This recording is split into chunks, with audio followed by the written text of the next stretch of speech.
Welcome back to the Empire Nomads travel channel on YouTube. I'm so glad to be putting out this video. It has been a long month. I think it's been a month since I put out a video, probably longer, but I also have another video previously that I need to put out of my solo trip to Mexico City. I promise you it'll be out by the end of this week. I'm gonna put it out. I'm gonna sit down and focus. There's just been a lot going on. I've just transitioned into moving into my apartment in Bangkok, and I'm very excited about that. So if you are new to this channel, don't forget to like and subscribe and turn on those post notifications so that you know exactly when I post. I know it seems like I'm not putting in a lot of effort into this video as far as the atmosphere, but I wanted this to kind of be a little bit more personal. The time leading up to this move was so intense, guys. You have no idea. It was getting the financials together. It was getting the visa together. It was shipping and mailing out boxes of all my personal stuff home to my mom. Also traveling with my cat was a lot.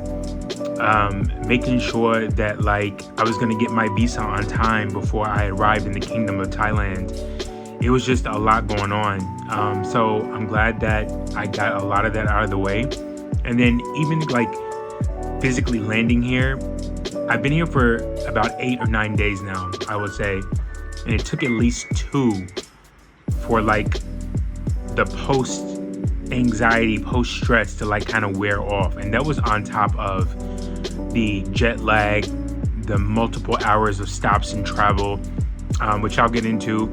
So all that stuff kind of factored into this point now. The one thing I definitely want to touch on is just the process of getting to Thailand. First of all, I knew that I wanted to move here. I knew that I wanted to find a job. I knew that I wanted to just kind of recreate a new life over here and just set some new personal goals for myself, right? So the way I had to do that was to get a visa.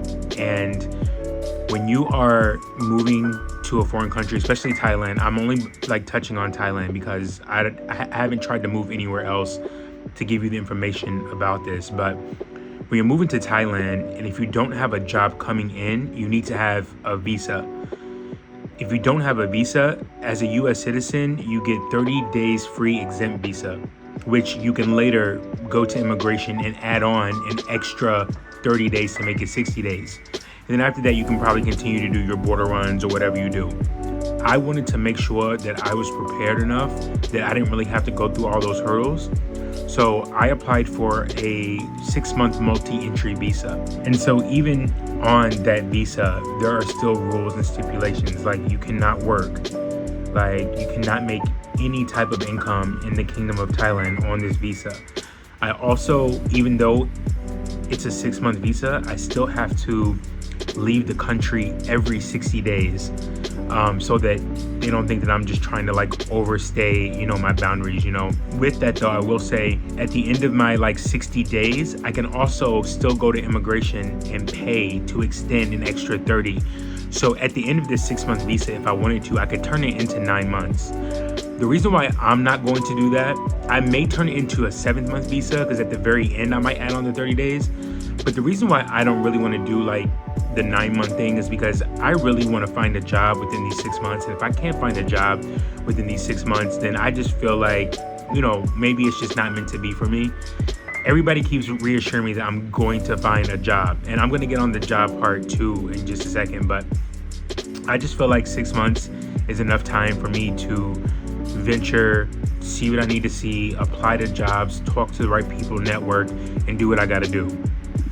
Lucky enough for me, when I was applying for this visa, you can go on all the the Thailand Facebook, the Facebook groups, the expats in Bangkok, the digital nomads in Bangkok, all that stuff. There are a lot of people, especially right now, they're just oh, I applied for my visa 12 or 15 days ago and I'm still waiting on it. I fly out in a couple days. I wonder if I'll get it before I land in Thailand.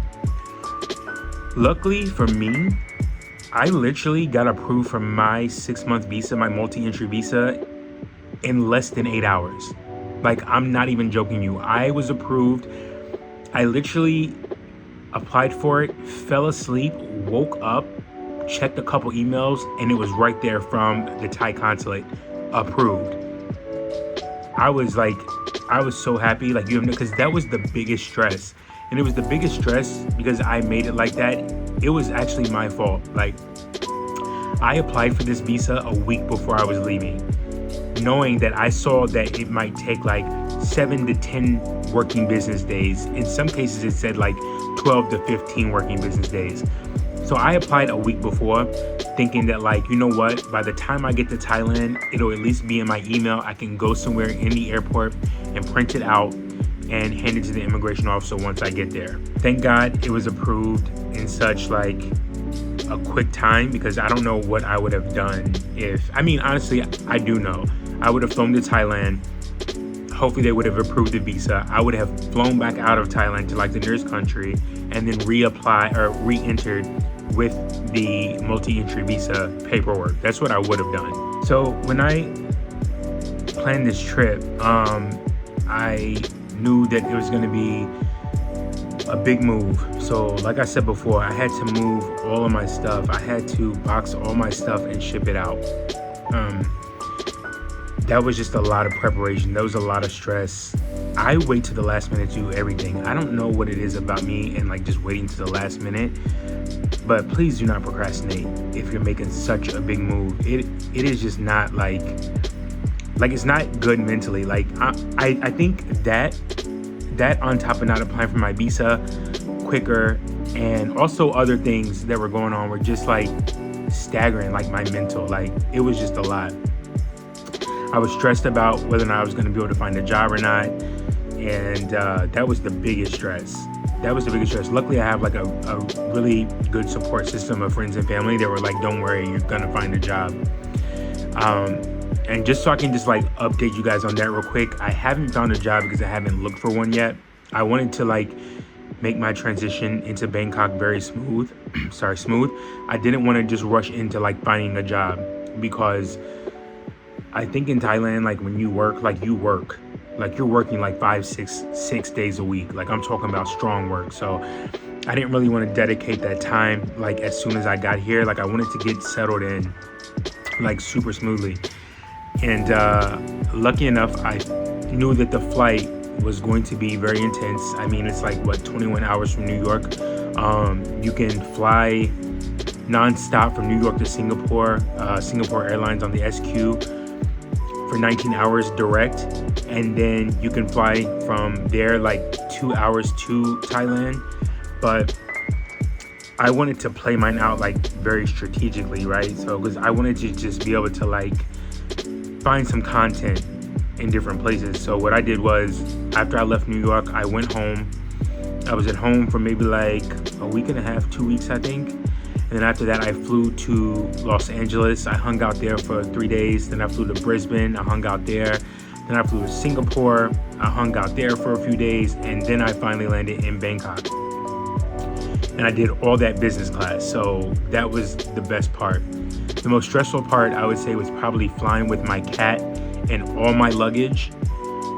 Well, actually, I didn't have luggage at the time because I had shipped everything out to my mom's. But I did have one like duffel.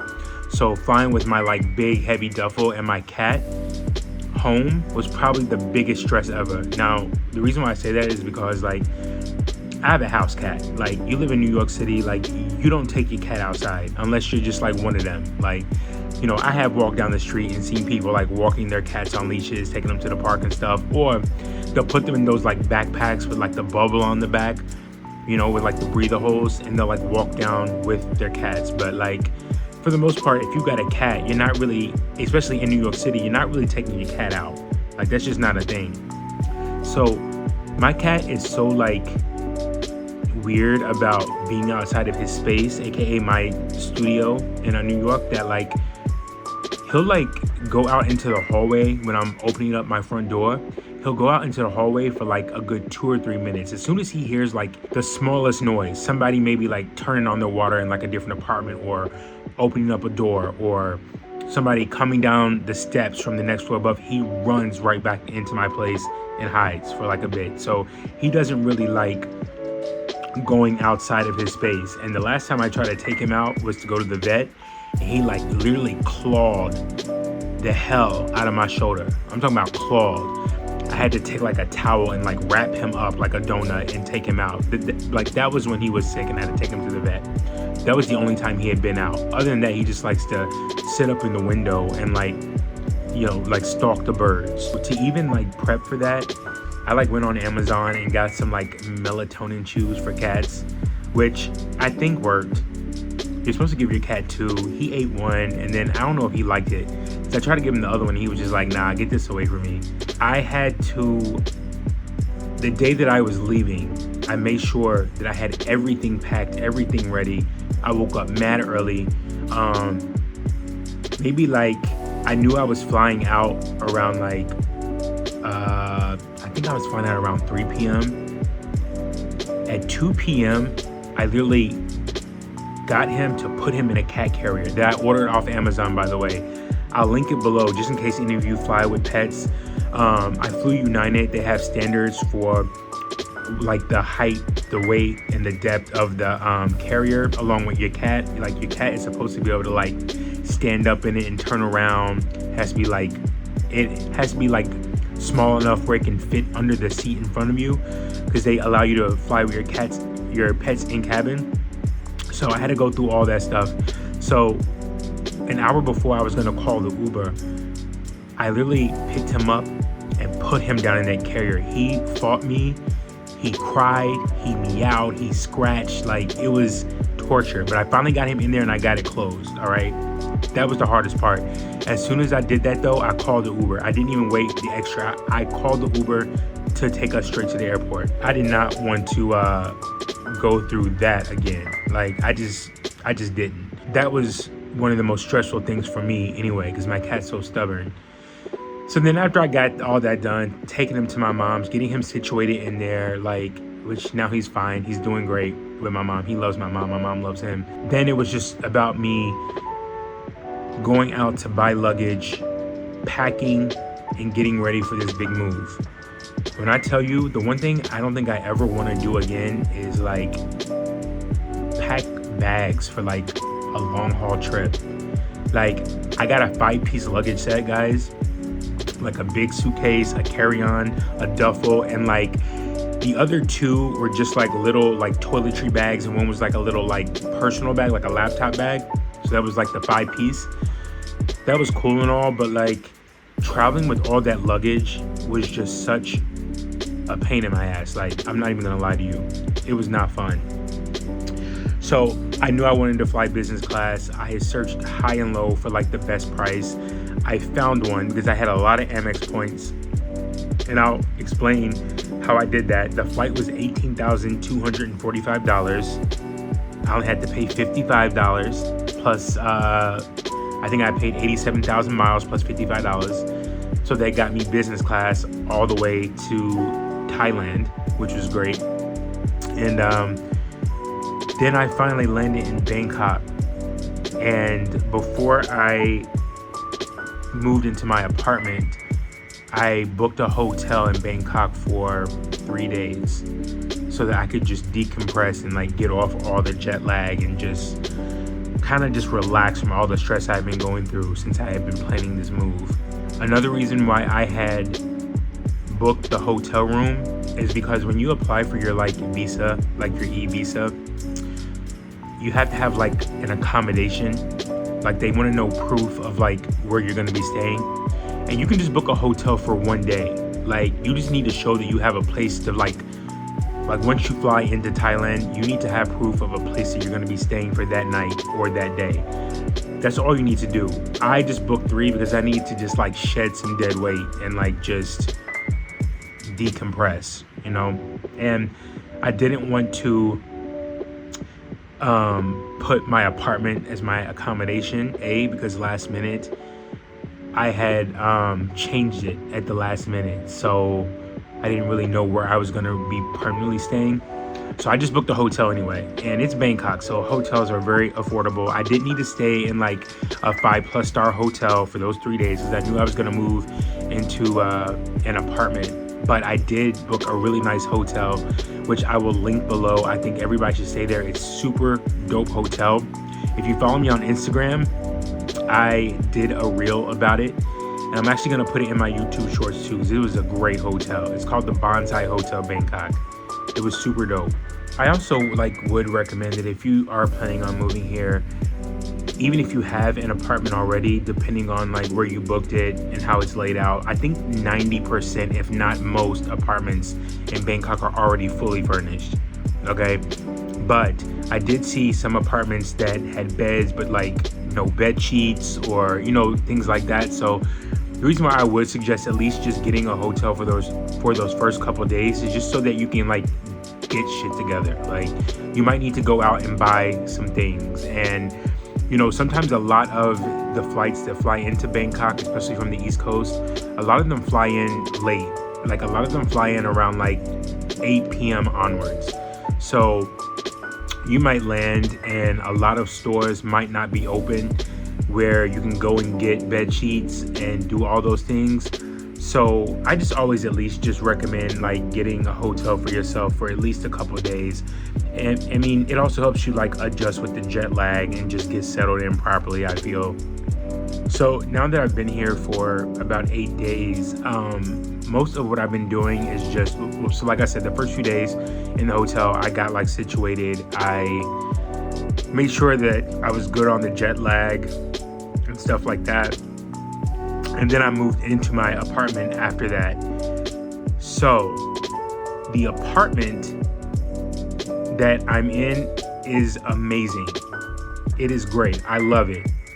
Now, for some people, especially people that haven't been to Thailand before. See, I've been to Thailand. This is my 5th time. And this is my 2nd time being here long term.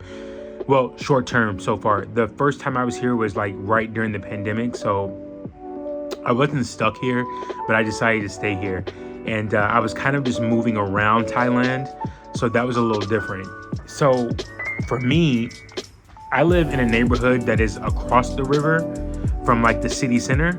I'm still in the city of Bangkok. I'm just across the river. So if you've been to Bangkok before and you know the infamous mall, the Icon Siam, I'm just north of the Icon Siam. So I wanted to live in an area that was a little bit more localized, or local, I should say, more local, and a little bit more quiet out of the mess of Bangkok. Because like I said, if you've never been to Bangkok before, this place can turn into Vegas easy. And I mean real easy.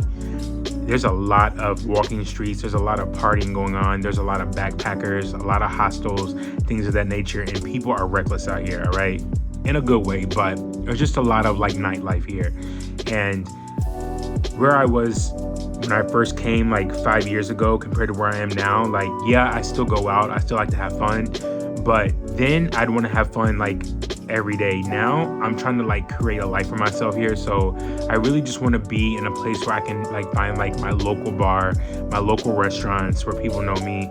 I want an apartment that's kind of out of the way where I can actually maybe meet neighbors, hang out with neighbors, because when I get into telling you about this apartment, my apartment's pretty sick.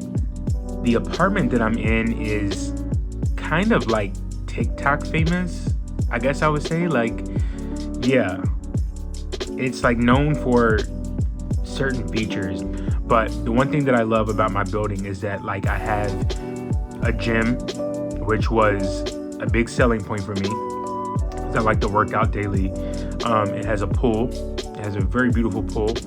I have 2 co-working spaces. I have a rec room that has pool tables and a golf simulator. Yeah, a golf simulator. I have a yoga room. I have a lobby that has 2 vending machines, one for coffee, one for healthy salads and sandwiches and stuff. I have a 7-Eleven in the lobby. I have a massage place that's coming in. I have a food place, cafe. I have a nail salon and a hair salon. And as soon as I walk out of my apartment, I'm 20 meters to the train. I'm literally right there. At the end of my block is the train. And it's not a block because it's when you leave my apartment, it's a private drive that goes down to the main road, and at the main road is the train. So I don't really have to go that far to do anything. And there's also a cafe next to the train. So my area is pretty busy. I'm on a pretty busy street, but my apartment's like back off the road, which I love. And then I have 41 floors, and like on my rooftop I have a whole city view of Bangkok, which I'll show you guys. It's beautiful. So that's the one reason why I love this place. And I was glad that I moved in. It was fully furnished. Like I said, I bought a few things, you know. I bought bed sheets, of course, a couple pillows. I bought like what else did I buy? I bought like drinking glasses. I bought towels, of course. I went to Muji and just splurged on like personal things. Like I got like the Muji toothbrush holder, you know, that little toothbrush holder they have. I love that. I got Muji like shampoo, conditioner. Like I got the disposable or the reusable, refillable bottles that you can put all the shampoo, conditioner in, hand soap. I stocked up my fridge with like bottles of water, a couple beers, not gonna lie, and just stuff like that. So, and then I organized my apartment like 2 days after that, like putting stuff up like the way I wanted it to go, just different things like that. So that was a process in itself as well. So now that I've just been kind of settled in my apartment for the past week, I've just been, you know, just filling out the apartment, you know, making sure I like things the way I like them. I haven't really communicated with a lot of people in the building because I feel like, because I don't have a job and everybody else is mostly local. There are a lot of like foreigners in this building too, but I feel like for the local part, like everybody still goes to work, like, and they go to work early. Sometimes when I wake up and I go to the gym, it's like nobody's in there but me. Sometimes when I go to the pool, nobody's out there but me, and maybe like a guy from England or something, like, but that's it. I love that. And then of course I use Grab. Grab is like the transportation and food delivery service. I order food on Grab. Inside the lobby there's like a table where like when you order the food, they just kind of leave it there and then like send you like a photo of the food and like where they left it. It's just like everything is just so convenient here. I love it so much. And it only takes me, I think it was 22 minutes on the train to get from my apartment to ASOK, like Sukhumvit. Like that's it, 22 minutes. And that's not bad because coming from New York City, like, you know, sometimes if you take the train, depending on where you are in the city, it takes you a while to get into Manhattan, especially if the trains are working, because the MTA in New York is just not like the most reliable train system. Let's just get that clear. Now, as I was saying, like if this is like your first time considering moving to Bangkok or to Thailand in general, but specifically Bangkok, and if you haven't ever really been here before, you might want to live in like somewhere in like the center of the city. Like you might want to live in like Siam or like, you know, Tonglo. Tonglo is great. It's like a very like young, ritzy area where like a lot of shopping malls are, a lot of fun restaurants, bars. It's very like prestige, like bougie. Okay, so the reason why I chose also to live where I live is because I knew coming in that I wasn't going to have a job. So I wasn't gonna have income coming in until I got a job, right? So I wanted to like save as much money as possible. And mind you, my apartment here, everything comes up to like, I want to say like $470 a month. And I'm talking about, I'm in a luxury condo, like luxury. I knew that I had a budget for myself. I hear like a lot of like the other like digital nomads and like YouTubers are like, oh, my apartment's like 800, 900. And don't get me wrong, like I could put down 800 or 900 for an apartment in Bangkok, but I'd rather save the money and put that towards other things. Yeah, I just decided to like go a little cheaper and stay across the river in my own little space and bubble. And then once I got settled in, guys, I just have been really on a grind to create more content for everybody. Like I have been just exploring Bangkok like never before, because let me remind you, the last time I was in Bangkok was the pandemic, like, and I was here for like what, eight months I think, and the streets were dead. Mind you, the country of Thailand was still live. Like the bars were open, the restaurants were open. Yeah, you had to wear a mask everywhere, but like there were hardly any tourists here, and I'm talking about any. So the prices were super low. The space was amazing. I had an apartment in Hoi Quang, which is north of Asok, like north of Sukhumvit, and it was a 2-bedroom. Me and my buddy had it.